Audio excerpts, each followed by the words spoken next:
গঙ্গণপতায় নমো, গঙ্গণপতায় নমো, গঙ্গণপতায় নমো। সিদ্ধিদাতা হয়েও তিনি নিখুঁত নন কেন? গণেশের ভাঙা দাঁত আমাদেরকে কি শিক্ষা দেয়? আজকে এটাই বিষয় আমার এই ভিডিওর।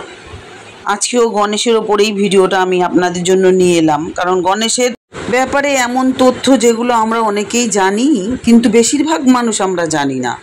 এই যে দাঁত ওনার কেন ভাঙা, এটা আমাদের অনেকেরই প্রশ্ন, সেইটা আমরা আজকে জানতে পারবো এই ভিডিওর মাধ্যমে।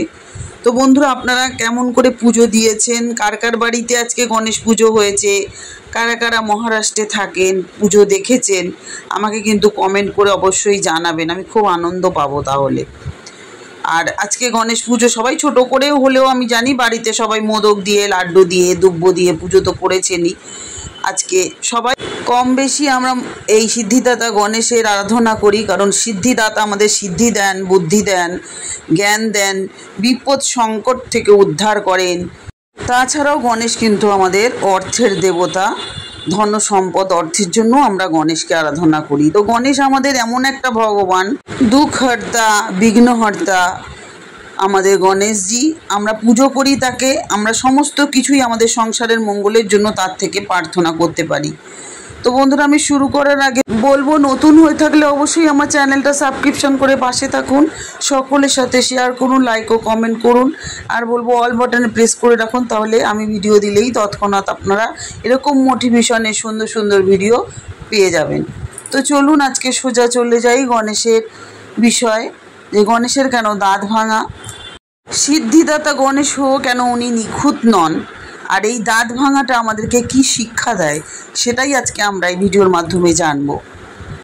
গণেশের এই ভাঙা দাঁতটি হলো তার ডান দিকের দাঁত। এই দাঁত ভাঙার পিছনে একটি পৌরাণিক কাহিনী আছে, যার মধ্যে দুটি বহুল পরিচিত। এই সিদ্ধিদাতা গণেশকে নিয়ে তার ভক্তদের মনে যেমন ভক্তির কোনো অন্ত নেই, তেমনি তাকে নিয়ে সাধারণ মানুষের যে কৌতূহল, তারও কিন্তু কোনো শেষ নেই। তার জন্ম বৃত্তান্ত থেকে শুরু করে নানান কীর্তি, সবেতেই রয়েছে রোমাঞ্চ, রহস্য, তাই না? গণপতির ছবি বা মূর্তি দেখলেই যে জিনিসটা প্রথমেই নজর কাড়ে তা হলো তার একদিকের একটি দাঁত ভাঙা। কিন্তু কেন জানেন এই দাঁতটা ভাঙা? তা নিয়ে প্রচলিত রয়েছে একটা পৌরাণিক কাহিনী। আবার এই ভাঙা দাঁতের উপস্থিতি আমাদের জন্য বিশেষ বার্তা বহন করে। গণেশের কিন্তু ডান দিকের দাঁতটা ভাঙা, আপনারা খেয়াল করে দেখবেন। পরশুরামের সঙ্গে যুদ্ধ। একবার পরশুরাম শিবের সঙ্গে দেখা করতে কৈলাসে গিয়েছিলেন, কিন্তু গণেশ তাকে বাধা দিয়েছিলেন। এতে পরশুরাম রাগান্বিত হয়ে তার কুঠার দিয়ে গণেশকে আঘাত করেন। সেই কুঠার ছিল শিবেরই দেওয়া, যেহেতু শিবের ভক্ত ছিলেন পরশুরাম, তাই গণেশ তার পিতার দেওয়া অস্ত্রের সম্মান রাখতে আঘাতটি প্রতিহত না করে নিজের একটি দাঁত দিয়ে সেটি গ্রহণ করেন। ফলে তার একটি দাঁত ভেঙে যায়। বাবাকে সম্মান জানাতে আর কি বাধা দেননি। আর বন্ধুরা, আপনারা কি জানেন যে গণেশ কিন্তু মহাভারত রচনা করেছিলেন? এটা অনেকে জানেন, তাও আমি আবার বললাম। তো মহর্ষি ব্যাসদেব যখন মহাভারত রচনা করার জন্য একজন লিপিকার খুঁজছিলেন, তখন কিন্তু স্বয়ং গণেশ এই লিপিকারের দায়িত্ব নেন। কিন্তু তিনি একটি শর্ত দেন তাকে, ব্যাসদেবকে, যে একটানা শ্লোক বলে যেতে হবে এবং তিনি কোথাও যেন থামতে পারবেন না। এদিকে মহাভারত রচনা করার সময় গণেশের কলম ভেঙে যায়, কিন্তু শর্ত অনুযায়ী তিনি লেখা থামাতে পারছিলেন না।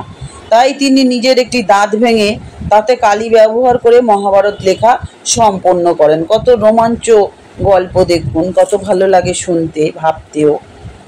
নিজেই ব্যাসদেবকে শর্ত দিয়েছিলেন যেন উনি না থামেন, সেখানে ওনারই কলম ভেঙে গেছিল বলে উনি সেটা নিজের দাঁত দিয়ে মেকআপ করেছিলেন, মানে লেখাটা বন্ধ করেননি।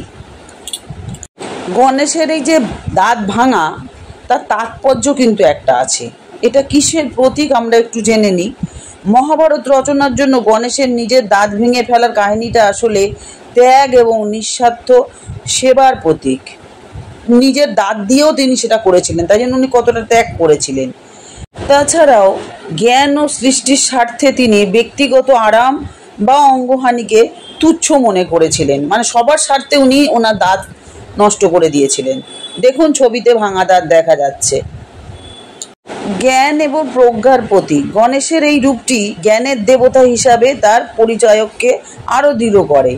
ভাঙা দাঁতটি বোঝায় যে জ্ঞানের পথে চলতে গেলে মাঝে মাঝে কঠিন সিদ্ধান্তও নিতে হয় এবং এর জন্য ব্যক্তিগত ক্ষতিকেও স্বীকার করে নিতে হয়। সেটাকে এড়িয়ে গেলে হবে না। নিজের ক্ষতি হচ্ছে বলে অপরের স্বার্থে সেটাকে আমি থামিয়ে দেবো, সেটা নয়। সেটাই গণেশের এই ত্যাগের মাধ্যমে প্রকাশ পেয়েছে। এরপর হচ্ছে অপূর্ণতার স্বীকৃতি। এটি আমাদের মনে করিয়ে দেয় যে স্বয়ং দেবতা হলেও গণেশ কিন্তু নিখুঁত নন। তার ভাঙা দাঁতটি অপূর্ণতাকে গ্রহণ করার প্রতীক। এর মাধ্যমে বোঝানো হয় পূর্ণতা কেবল শারীরিক সৌন্দর্য নয়, বরং তার জ্ঞান, প্রজ্ঞা এবং কর্মের মধ্যে নিহিত থাকে। এই দাঁত ভাঙার ব্যাপারটা কিন্তু বাস্তব জীবনেও একটা বার্তা দেয় আমাদেরকে। সেটা যেমন বাধার মোকাবিলা। জীবনের পথে বাধা আসে অনেক রকমের আমাদের।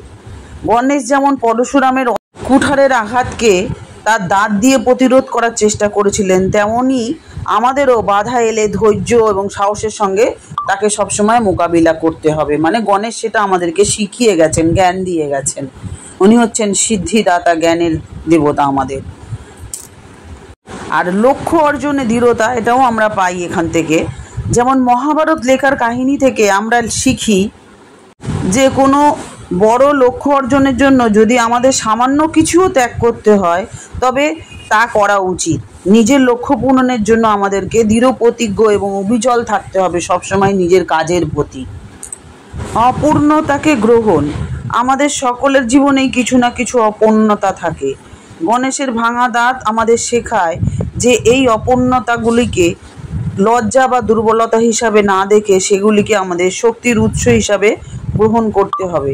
কারণ আমাদের অন্তরের শক্তি, প্রজ্ঞা এবং গুণাবলী হলো আমাদের আসল পরিচয়। আমাদের পুরাণে গণেশকে কিন্তু একটি অর্থপূর্ণ প্রতীক হিসাবে উপস্থাপন করে, যা আমাদের এই শিক্ষা দেয় যে কোনো নিখুঁত বা অসম্পূর্ণতা থাকা সত্ত্বেও আমরা কিন্তু গুরুত্বপূর্ণ। এই যে আমরা দেখি গণেশের মাথাটা, সুরে দিয়ে মাথা ঠিক আছে, কিন্তু মাথাটা তো বড় দেহের তুলনায়, হাতির মাথা যেহেতু, এই গণেশের মাথাও কিন্তু একটা নির্দেশ করে আমাদের। সেটা হলো বড় মাপের মাথা, বড় মাপের ভাবনা এবং বড় চিন্তাকে। এই কারণে গণেশের বুদ্ধিমত্তা এবং জ্ঞানের প্রমাণ মেলে পৌরাণিক বিভিন্ন আখ্যান এবং উপাখ্যানে। তার ছোট ছোট চোখ আসলে দৃঢ়ভাবে মনোসংযোগের প্রতীক। গণেশের সুর কিন্তু আমাদেরকে শিক্ষা দেয় একই সাথে নমনীয় এবং কঠিন হতে। এই সুর দিয়েই কিন্তু হাতি জল কেলি করে থাকে, আবার প্রয়োজনে সুর দিয়ে বাজাতেও পারে প্রলয়ের দামামা। তার বড় কানও কিন্তু আমাদেরকে নির্দেশ করে, সেটা হচ্ছে ভালো করে শোনা। বড় কান ভালো করে শোনা আর অপ্রয়োজনীয় কথাকে বাতিল করে দেওয়ার চিহ্ন গণেশের এই বড় কান। আর এই যে বড় পেট, সেটা আমাদেরকে কি নির্দেশ করে? সেটা হচ্ছে জীবনকে উপভোগ করার প্রতীক এটা। আর তিনি বসেন এক পা ভাঁজ করে, আর তার এক পা থাকে মাটিতে। তার এমন বসার ভঙ্গিমাটা কি নির্দেশ করে? ওড়ার ইচ্ছে হোক আকাশ ছোঁয়া, কিন্তু পা থাকুক মাটিতে। সব কিছুই ওনার অঙ্গের আমাদেরকে নির্দেশ করে কিভাবে আমরা জীবনযাপন করব। তো বন্ধুরা, এই তথ্যমূলক ভিডিওটি আপনাদের কেমন লাগলো আমাকে কমেন্ট করে জানাবেন। আর যদি ভালো লাগে আর তথ্যমূলক মনে হয় তবেই আত্মীয় পরিজন বন্ধু বান্ধবের সাথে ভিডিওটি শেয়ার করে দেবেন। তো বন্ধুরা, বলবো এতক্ষণ আমার সাথে থাকার জন্য আপনাদেরকে অসংখ্য ধন্যবাদ। সবাই সুস্থ থাকুন, ভালো থাকুন, আনন্দে থাকুন। সিদ্ধিদাতা গণেশ সকলের কাজে সিদ্ধি আনুক, সকলকে বিঘ্নহর্তা যেহেতু উনি, সকলকে বিপদ আপদ থেকে রক্ষা করুক, এই বলে আজকের ভিডিও শেষ করি। আবার দেখা হচ্ছে নতুন আর একটা ভিডিও নিয়ে। তাহলে আজকে রাখি। খুব ভালো থাকুন, আনন্দ করুন। गणपति बाप्पा मोरिया, मंगल मूर्ति मोरिया। ओम गं गणपताय नमो, ओम गं गणपताय नमो, ओम गं गणपताय नमो।